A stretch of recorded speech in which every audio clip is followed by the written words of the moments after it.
तो hello guys. जैसे मैंने लास्ट वीडियो में बोला था कि एक मेरे बैचमेट आईआईटी कानपुर के आपके साथ इंटरेक्शन होगा।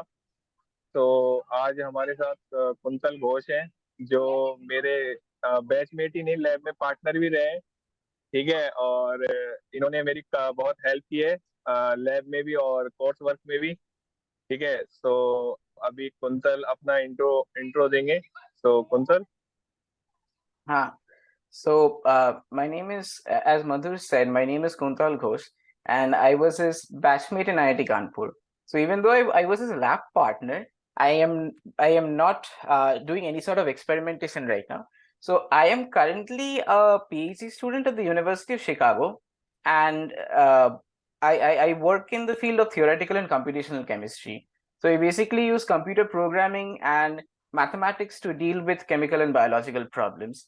So, in the truest sense of the word, I do not uh, do any sort of wet lab sort of thing or any sort of experiments. So, it's completely, pen and paper and computer programming.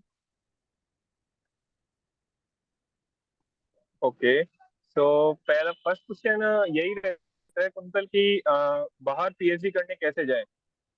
How we will going to PhD abroad? Yeah. So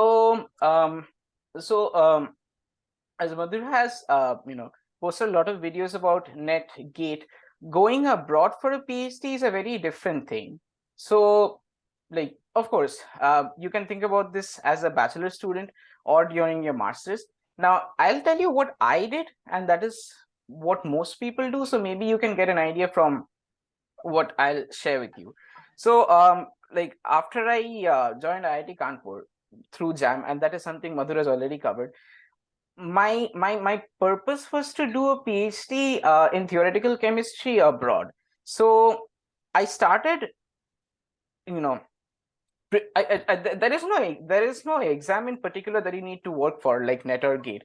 So the basic things that you need to do to get a position abroad is, GRE. That is one exam. It's not like net or gate. It's a very different exam. And now there are two parts of GRE. So basically, you have a GRE general test and you have a GRE subject test. The thing is, because I was applying in 2020, which is basically the pandemic year, I did not have to take GRE. It was waived off that year. But for people who are thinking about applying for a PhD abroad now, you need to look into GRE. I'm pretty sure they've brought it back. But then again, that depends on the university. And the other thing that you need from an exam point of view is an English test. So there are two major English tests that you can take. One of them is TOEFL and the other is IELTS. So I personally took IELTS, and even though I took this test in 2020, this exam was not waived off. So this is a very important exam. And if you're thinking about going abroad, you need to prepare for either TOEFL or IELTS. And as I said, you also need to prepare for GRE from this year. So this is all about exams. The other things that you need that has nothing to do with exams, what you need to have is a very strong research background. So if you're in a 5-year BSMS program, or even if you're in a 3+2 BSc plus MSc program, I was in a 3+2 BSc plus MSc program. So you need to have multiple projects. You need to have a lot of research experience. So as a bachelor student, you can maybe approach your professors in your undergrad institute for, say, a summer internship or a winter internship, and maybe just get used to the sort of things that people do.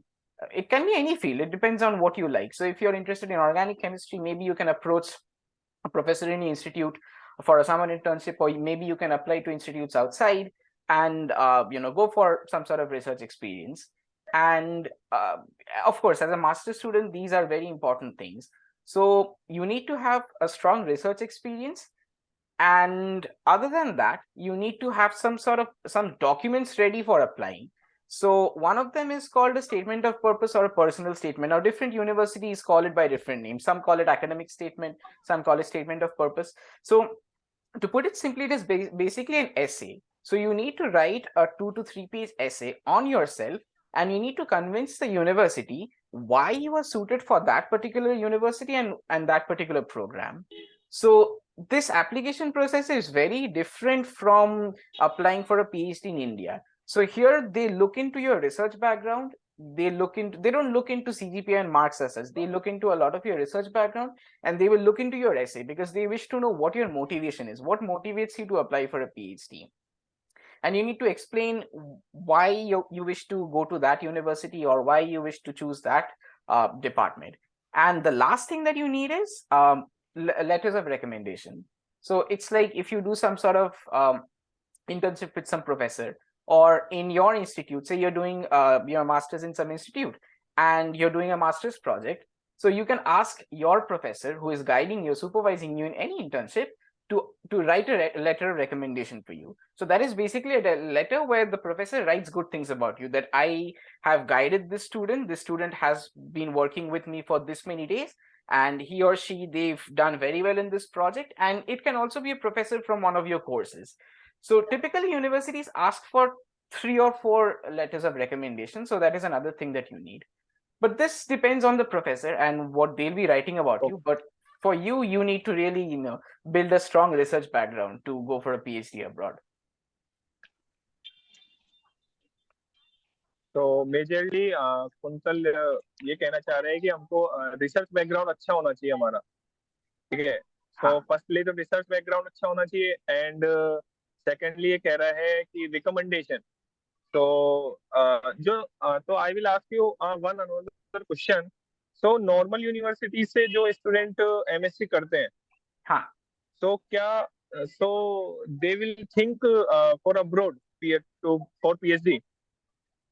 Yeah, anyone can think about that. See, if you're from a state or a central university and you're doing if you're a bachelor student in a state and central university right now, I would strongly recommend you to work for JAM. That is very important. That will help you in many ways.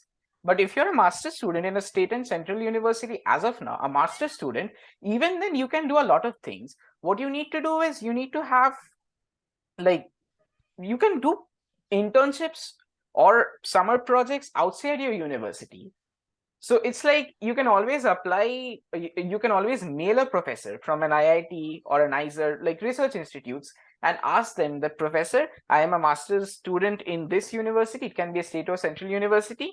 I am interested in the sort of work that you do, and it would really be very beneficial for me if I can work with you for 2 months or 3 months. So you can do that. There is no harm in doing that. I personally have quite a few friends who graduated from state and central universities, but after that they spent a whole year in a research institute doing a proper year-long project, and after that they applied for a position abroad, and many of them were successful. So the university, it of course it does matter to some extent, but if you have enough research experience, you can definitely go for a PhD abroad. But you need to really talk to professors outside your university. You need to talk to professors and tell them why you wish to work with them, and then they can take you in their lab, and you can do a summer internship or a winter internship or maybe a year-long internship, and then you can try for a PhD position abroad. That is very much possible. Okay, so quintal, ये किस as में clear हो जाना चाहिए कि हमको बाहर से पीएचडी करनी है या फिर इंडिया से पीएचडी करनी है? कितना कितना टाइम लगता है इस प्रोसेस को? ठीक है, आपने किस टाइम पे सोचा था कि मेरे को बाहर से पीएचडी करनी है? सो quintal? Yeah, in my case, I had decided that I really wish to go for a PhD abroad when I was a bachelor student. So I did my bachelor's from St. Xavier's College, Kolkata. And then, of course, as Madhu said, I did my master's with him in IIT Kanpur. So in my bachelor's, I really had the chance to work with a very good professor in St. Xavier's College in my department, and I worked on a theoretical project with him, and that is what really got me interested in the theory. And that is when I started, I had decided that I will do a PhD in theory.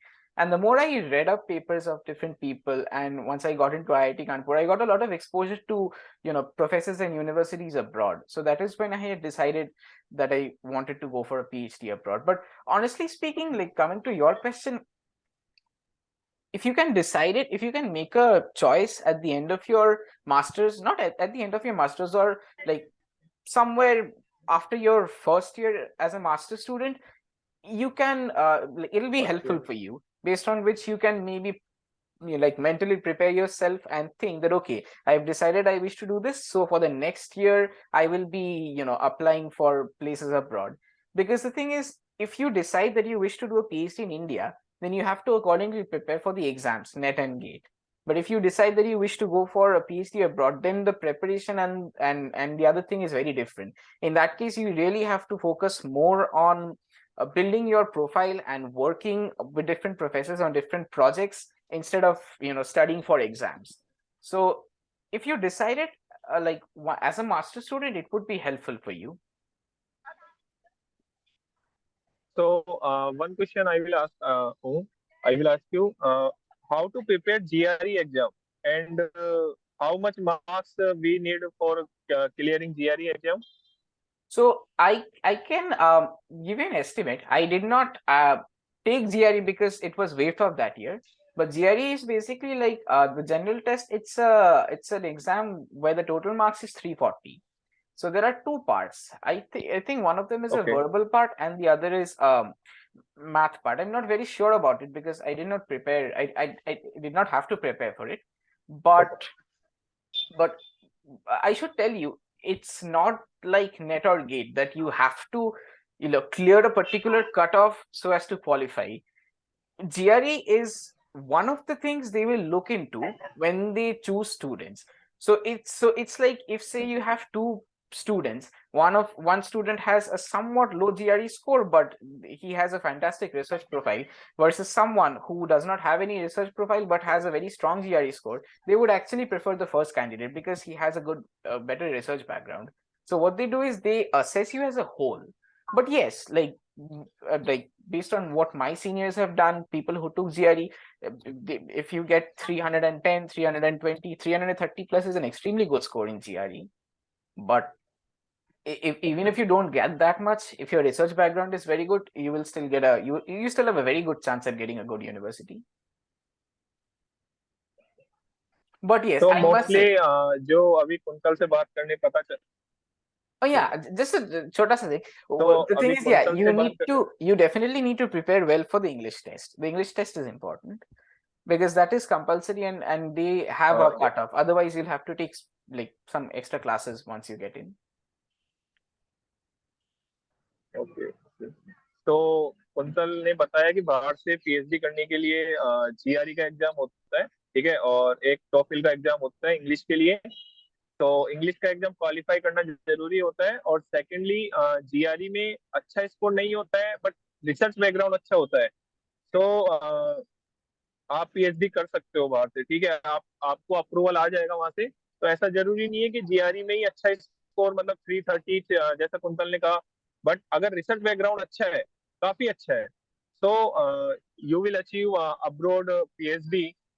So second, I will you question again.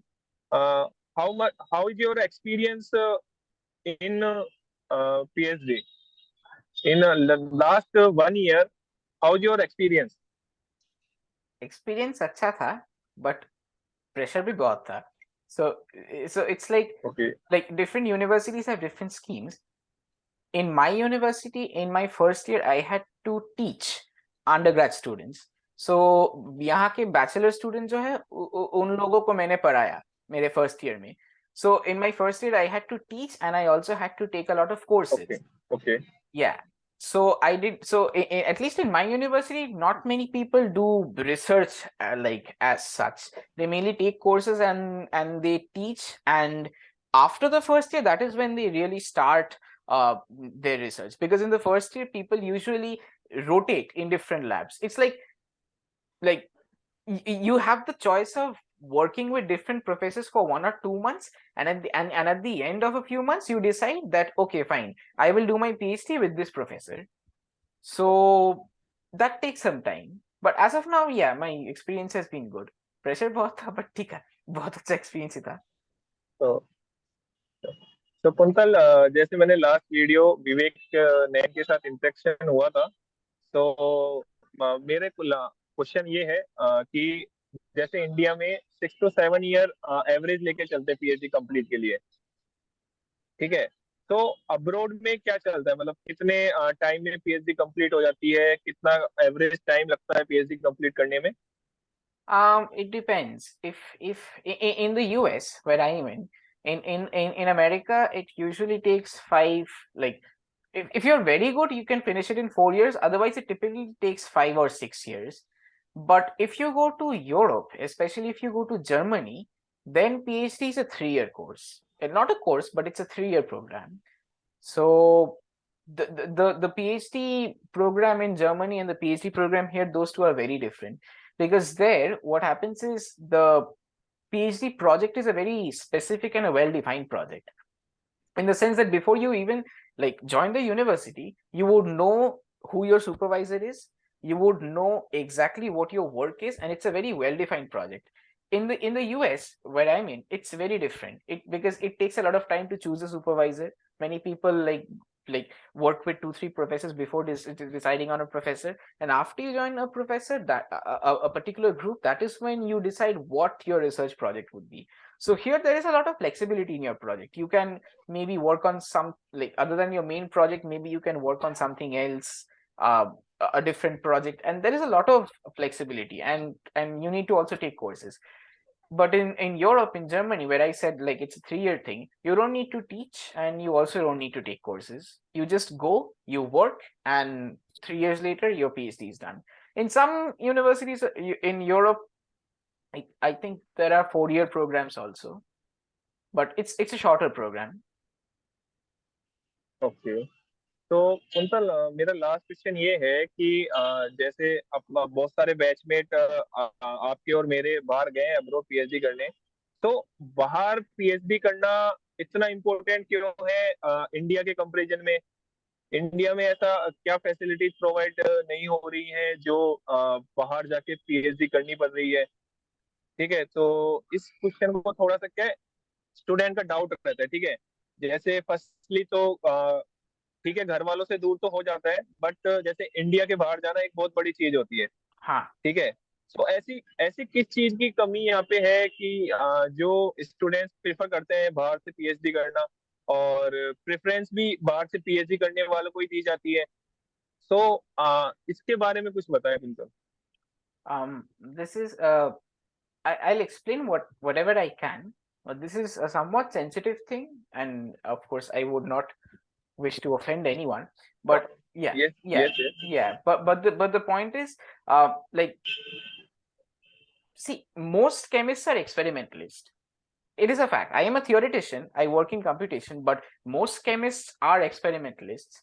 Without a doubt, the sort of experimental resources that you get in universities abroad, that is, and the infrastructure also, it's much better than what you get in India. So, as an experimentalist, there are tons of advantages here.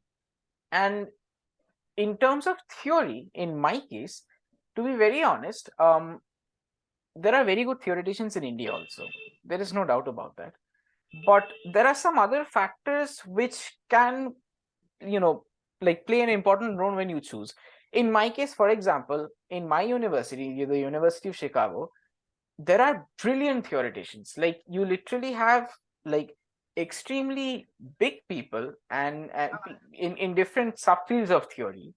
So I will not stress on the subfields right now. It's not the part of the question, but I really wanted to work with such people. So that is why I really applied abroad, because the exposure that you get here and the sort of techniques and tools that you use, like these are really really advanced.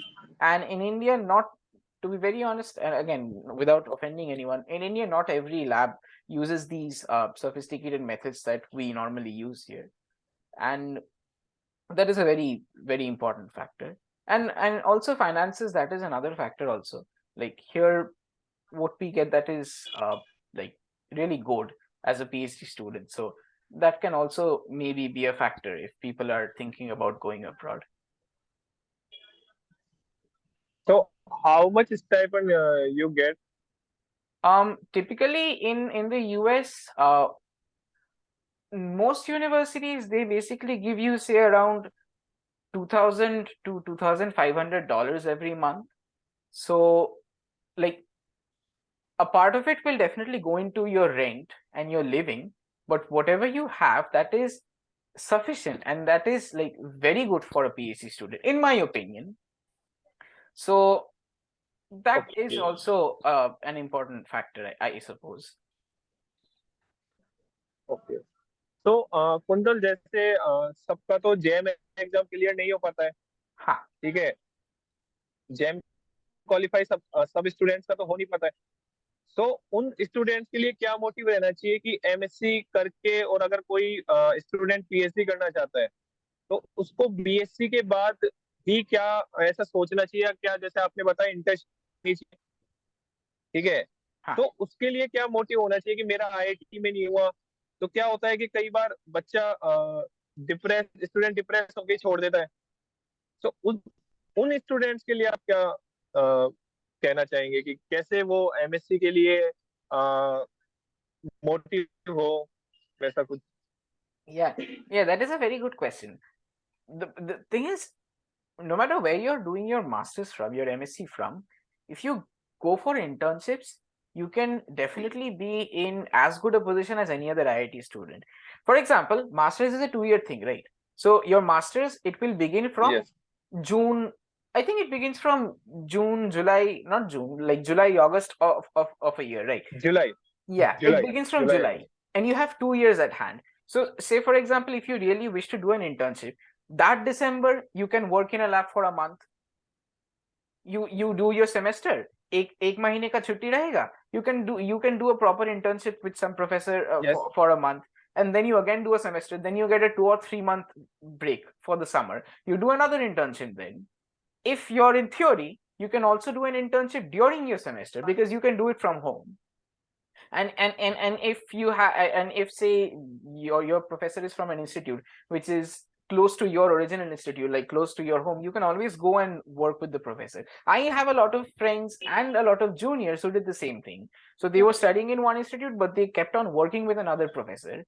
So you can definitely do that. If you do this, like say you work in December, next summer you work for 2-3 months, again in next December you work. It can be with the same professor, or you can work with another professor, and you are gradually building up your experience. You can work in the same field, you can work in a different field, but you're learning a lot. You're doing a lot of research, and okay you're learning a lot, and that will definitely help you in applying, and it will also help you in deciding what you wish to do in life, like what sort of research you wish to go for, which field you wish to choose. So it doesn't matter which okay institute okay. you're in, you can तो definitely do well. Okay so जैसा quintal ने बताया, ठीक है, कि universities matter करती हैं, but ऐसा नहीं है कि नॉर्मल यूनिवर्सिटीज से जो एमएससी कर रहे हैं वो बाहर से पीएचडी करने का सोच भी नहीं सकते। इवन सोच तो सकते हैं, और होता भी है। जैसा कुंतल ने बताया, कुंतल के बैचमेट पीएचडी कर रहे हैं अभी रिसेंटली। उनके जो बैचमेट रहे हैं बीएससी में, वो उसी यूनिवर्सिटी से एमएससी करके बाहर से पीएचडी कर रहे हैं। सो ऐसा कुछ भी नहीं है, ठीक है। ये मन में डाउट होता है हर स्टूडेंट के कि नॉर्मल यूनिवर्सिटी से एमएससी करके हम बाहर से पीएचडी नहीं कर सकते। So it's very wrong thing. So ये कंप्लीटली डाउट क्लियर कर दिया है कुंतल ने, ठीक है। तो कुंतल के बारे में अब लास्ट में क्वेश्चन आंसर हो गए हैं। अब कुंतल के बारे में दो तीन चीजें बोलना चाहूंगा, ठीक है। तो मैंने जैसे बताया कि ये मेरा लैब पार्टनर भी रहा है, ठीक है। इसने मेरी हर चीज में हेल्प की है, ठीक है। लैब वर्क से लेके कोर्स वर्क में, ठीक है। और जैसा आपने वीडियो में देखा कि कुंतल की इंग्लिश बहुत अच्छी है। तो मेरा मैं हिंदी हिंदी उतना उतना बैकग्राउंड से था। खराब है। तो इसने तो तो कुंतल ने बहुत कुछ सिखाया है apart from course work and lab work, ठीक है। तो it's very intelligent boy, it's very intelligent student, ठीक है। इससे बहुत कुछ सीखने को मिला है हमको। और इसने अपना समय निकाला आप सबके लिए, ठीक है। और it's have very busy busy schedule, ठीक है। जैसा उसने बताया कि टाइम नहीं मिलता है, बहुत प्रेशर रहता है। बट आई सेड कुंतल कि कुंतल स्टूडेंट्स की हेल्प हो जाएगी, आप अपना शेयर एक्सपीरियंस शेयर करो। सो डेफिनेटली कुंतल ने एक बार में ही हाँ कह दी कि ठीक है Madhur, I will share my experience. So thank you Kuntal for your most important time for giving most of students, and मेरे को लगता है कि ये स्टूडेंट्स को वीडियो बहुत पसंद आएगी। ठीक है, तो okay, thank you Okay, quintal. thank you. तो प्लीज वीडियो Bye. को शेयर करें एंड हाँ, चैनल को सब्सक्राइब करें, और ज्यादा से ज्यादा इस वीडियो को शेयर करें। ठीक है, ओके, बाय। bye.